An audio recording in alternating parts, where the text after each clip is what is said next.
Welcome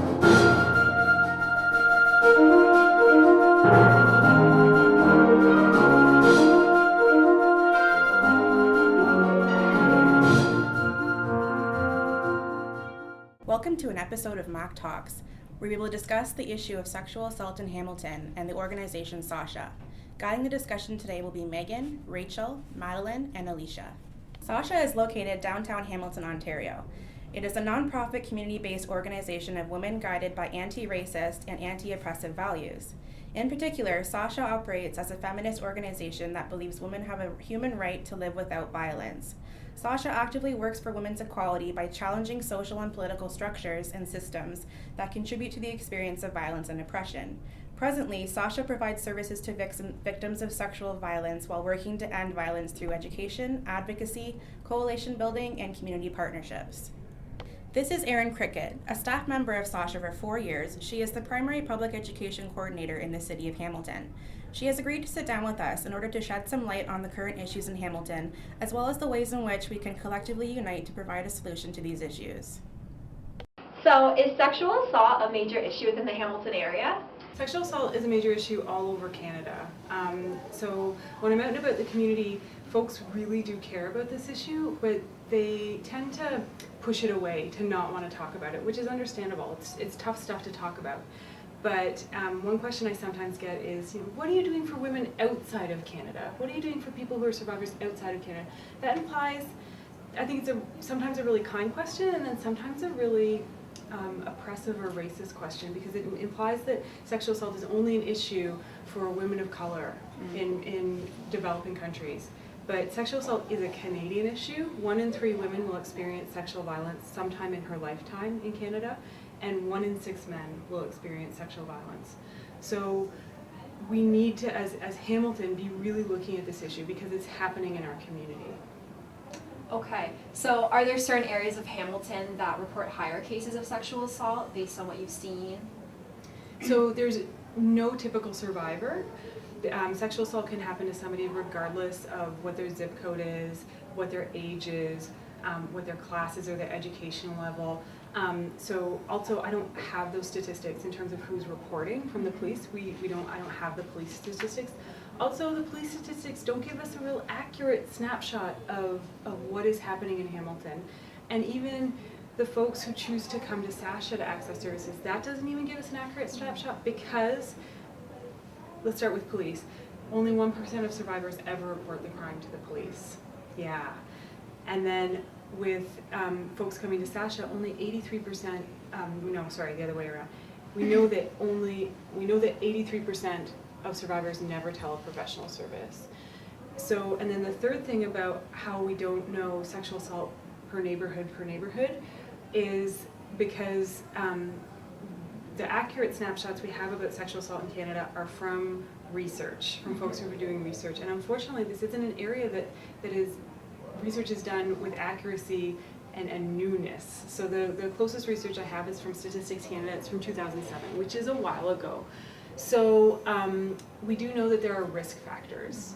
So although I said that anyone can be sexually assaulted anytime, any age, any gender, we know that women are at greatest risk. 87% of survivors are women, and we know that women 16 to 24 are at greatest risk. And also, especially women who choose to go to post-secondary, that first 2 weeks of post-secondary is the most dangerous time in a woman's life. Oh, wow. Yes, first 2 weeks of first year. So those are the things we know in terms of risk factors. We also know that women living with disabilities are 84% of women who live with disabilities will experience some sort of sexual violence in her life. We know things like that. Hamilton should be very proud. We had the second Rape Crisis Center in Ontario, 3rd in Canada. Women in Hamilton got together and said, look, this is an issue. When the word rape wasn't even being printed in the Hamilton Spectator, women got together and said, look, we need to talk about this. Not only do we need to talk about this, we need to provide support to survivors of sexual violence. We also need to prevent violence.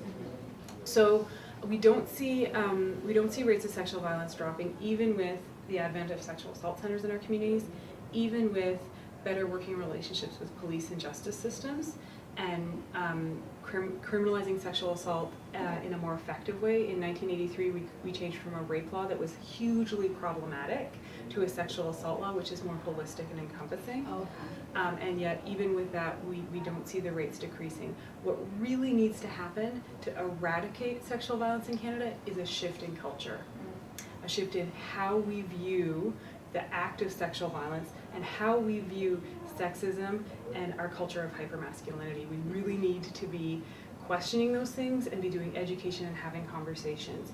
So you may not think, when you hear a friend tell a sexist joke, or say something like, man, I got really raped on that test. Right. You may not think, to interrupt that you're like part of ending sexual violence, but you are. That is on a continuum of violence. Using jokes where we objectify women or make light of rape, that is on a continuum that makes it okay to objectify women, treat them less. That is on a continuum with rape at one side and jokes about sexual violence or jokes degrading women over on the other side. So we do need to be doing education. We need to talk about rape culture, what it actually is, and how to actively work against it. And that work sounds depressing, but it can be really joyful. It can be really fun. So the opposite side of that is talking about healthy sexuality and what consent actually looks like, and practicing awesome ways to ask people for consent and talk about how that actually makes healthy, hot sexual activity. SACHA has done a lot of advocating for survivors to do training with the police and on a more systemic level, but then also work in individual cases where survivors are coming to us and saying the police response was not awesome, or in certain cases the police response was actually harmful. In cases also where survivors come to us and say, I had a great police experience and are very specific about it, we also go to the police and say, a survivor told us, can you please pass that along to this detective and their supervisor? So in relation to the issues we just discussed previously, what are a few ways that SACHA has attempted to reach out to individuals facing these issues? So when we were first founded in 1975, we're one of the first sexual assault centers in Ontario. So the big thing that the founding women at the center faced was letting folks know that this was real, that this was really an issue. The numbers were shocking, and the number of women coming forward and breaking the silence in that moment were really shocking. So the one way in the 80s that we outreach to folks is outreaching to survivors mostly, saying this is what violence looks like, and naming the issue. So this is sexual violence and rape. So that was what kind of was happening in the 80s, and then in the 90s we moved more into no means no. So looking at rape prevention by letting folks know that the Canadian law is really clear that word no doesn't have to be uttered, and there's so many other ways to say no. You can say it with your body, you can say, I'm really drunk, I think you should be going home now. There's so many other ways to say no.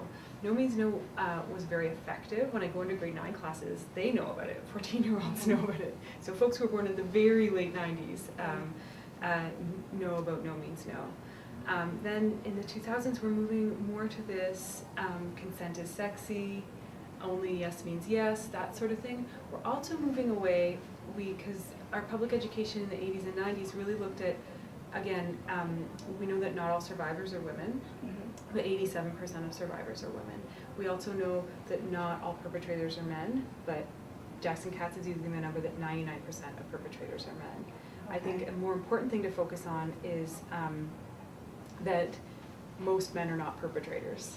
Yeah, we know that perpetrators is actually a very small group of men who choose to use abuse against women. How does SACHA educate the public about sexual violence? Yeah, so I am the public educator at SACHA, and we're really, really lucky to not only have me in the office 4 days a week, but also we have a campaign at McMaster called It's Time. So we also have another public educator who works on a grant that we're co-presenting the campaign with YWCA in Hamilton. So it's time to end violence against women and girls. So we are both working. I work in the general community and Megan works at McMaster. We both work on violence prevention. So I talk to 2,500 people a year. Yeah, that's awesome. It's amazing. So I think workshops are powerful. It is powerful to see. I do a 75-minute presentation, like workshop with grade 9s in their health class about consent and healthy relationships. And we go through some really powerful stuff there. But I also I will go anywhere in Hamilton. I am in workplaces, I'm in faith groups, I'm in cultural groups, I am in detention centers, I'm in schools, I'm really everywhere.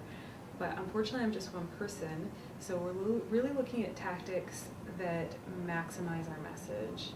So, really hesitant to use buzzwordy words like that, but there have been some really powerful moments when we've been, writing our blog or being on YouTube, having a Twitter feed, and using Facebook.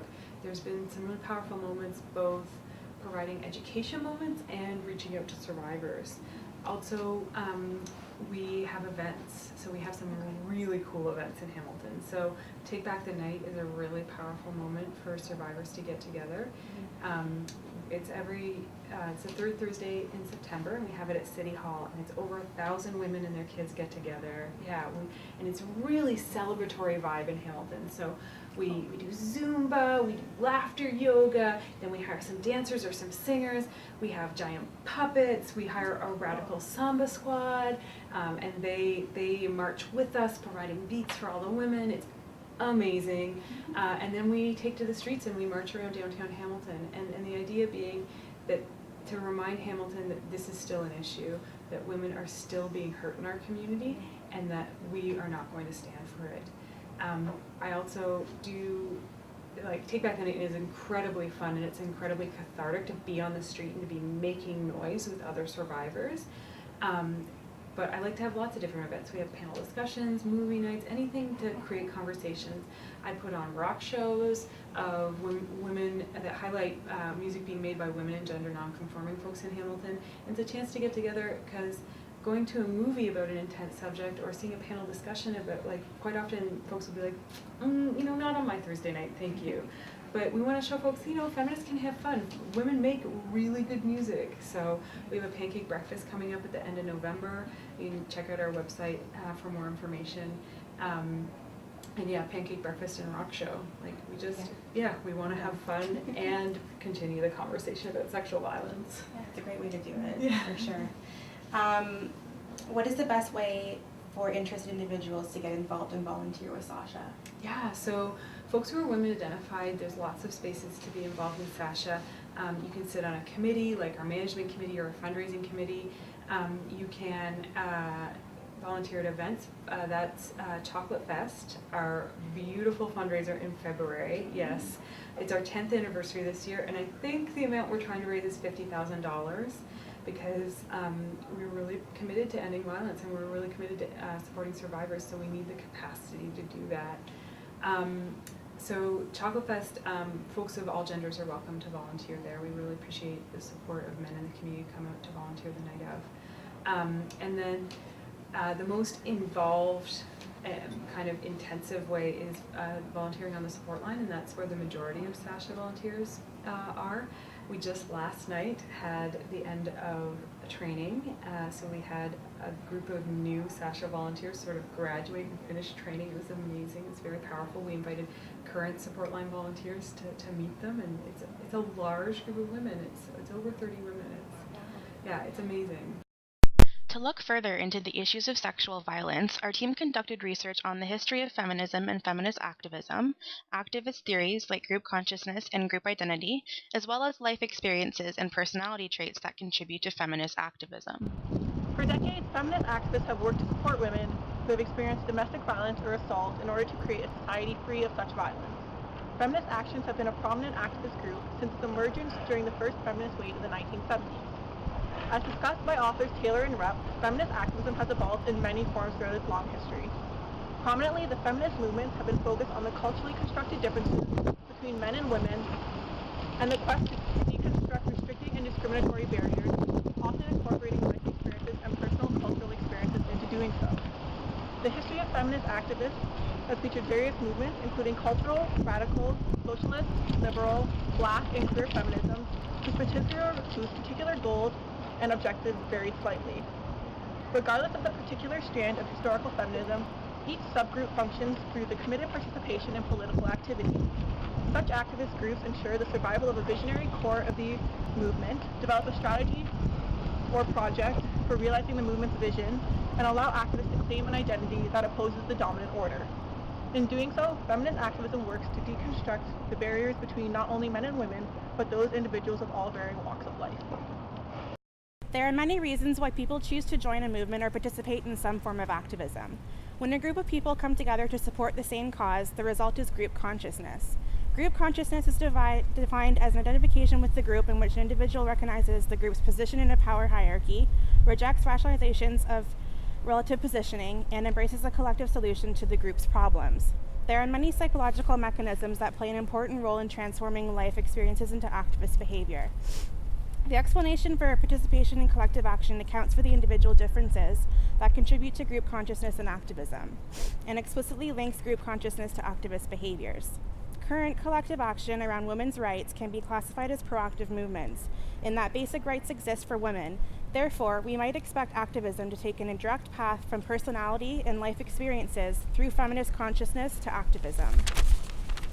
Feminist consciousness is defined as a politicized gender identification. This involves identification with women coupled with a collective political ideology around women's issues. This definition is based on the notion of stratum consciousness, which involves 4 independent elements. The first being a sense that one's fate is linked to that of other members of a stratum group, for example, women, older adults, and African Americans. The second element is the discontent an individual may have with the power or influence of a group. The third is the belief that the power differentials are a result of structural rather than individual factors. And the fourth is the collective orientation toward redressing these inequities. Another mechanism that contributes to collective action in women's rights movements is life experiences. Life experiences with oppression emphasizes that personal experiences with racial oppression often spurred the development of Black consciousness. In much the same way, experiences with sexual harassment should lead to the development of feminist consciousness. In addition, these experiences, when filtered through a feminist lens, should increase general women's rights activism as well. Members of subordinate groups and societies, based on race and gender, have been shown to be more aware of group memberships than our dominant group members, increasing the likelihood that they will identify with these groups, be exposed to a collective ideology, and develop group consciousness. Thus, lesbians may be more likely than straight women to be aware of gender oppression because their experiences include discrimination based on both sex and sexual orientation. Therefore, we might expect women identifying as lesbian to score higher than straight women on feminist consciousness and women's rights activism. Education as a life experience is another contributor to an individual's reason for participating in activism. Studies about the development of group consciousness have shown that education is related to higher levels of ethnic and gender consciousness in ethnic minorities and white women. As a result, education may indirectly increase participation in women's rights activism by increasing feminist consciousness. Education, specifically about women's subordinate position in society, example through a women's studies course or consciousness-raising group, has also been shown to increase levels of feminist consciousness and is thus expected to increase women's rights activism as well. Research on the correlates of women's rights activism. However, the literature that exists suggests that the personality and life experience characteristics of women's rights activists are similar to those of other active in the student movements from the 1960s and today. Research has showed that there are certain personality traits that contribute to why an individual would choose to advocate or become involved in feminist activism. One of the traits is authoritarianism. Described first in 1950, authoritarianism is a personality characteristic defined by rigid adherence to controversial mores, obedience to traditional authorities, and aggression towards perceived groups. Research on the personality correlates of student activism showed that activists scored lower on measures of authoritarianism than did their inactive peers.